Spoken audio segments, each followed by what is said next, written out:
Finished is a series where I take a look back at the story-based games I've played but never finished. Why would I spend dozens of hours playing a game just to abandon it halfway through? Did I lose interest because of something specific to the game, like gameplay mechanics or story development? Today I'll take a look back at Borderlands 2, Gearbox Software's first-person co-op loot and shoot. I got the original Borderlands, the Game of the Year edition, from a Steam sale, but it didn't quite hold my interest. The art style was cool, but the interface was clunky, and I found the first-person shooting mechanics a bit floaty. I took another shot at the franchise when I picked up Borderlands 2 and had a much better reaction. The interface was simplified and the combat felt a lot tighter. I started with a gunzerker but soon switched to an assassin, as I preferred long-range sniping.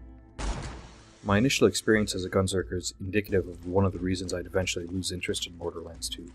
Constant backtracking and having to clear the same zones over and over. I think I tried the first mission, the one where you have to rescue Claptrap, 3 times with a gunzerker before finally beating it with an assassin. I'd get halfway through the zone leading to the mission and then die at the mini-boss, respawning at the beginning of the zone. I'd try again, get a little farther, and then die again. This is the nature of video games, but I found it more frustrating than usual with Borderlands 2.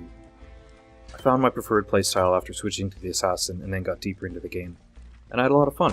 Borderlands 2 looks amazing, with great cartoony cel-shaded animation and clever over-the-top character introductions.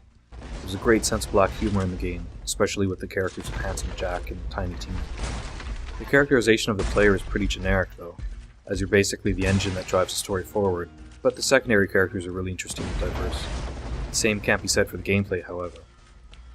The core mechanics of Borderlands 2 gameplay are loot and shoot.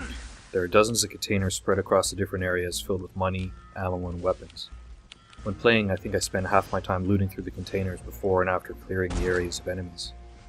Initially, I took my time to sift through the weapons, but the upgrades you find are so incremental that after a while I just started selling everything I found, what I could fit in my inventory at least.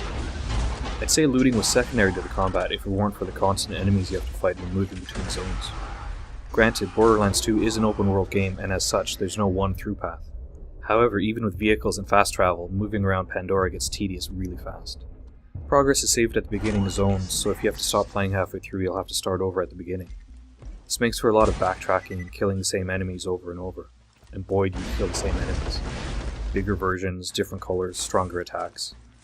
In this footage I got so bored of killing bugs that I had to stop playing. Although there are RPG elements in Borderlands 2 like skill trees and assigning badass points, there's no real sense of character creation or development. All the main classes feel the same, with only occasional voiceover moments and special moves to set them apart.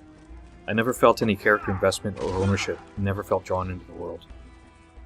The story wasn't interesting enough for me to keep playing through the tedious loot and shoot grind. I got about 60 hours worth of game time from Borderlands 2, and that's pretty damn good. I just bogged down in the repetitive combat and endless looting and stopped having fun. Maybe if I'd concentrated on the core missions instead of branching out to the side quests, or maybe if I'd tried some of the DLC I'd find more fun to be had. But at the moment I've decided to leave Pandora for brighter shores.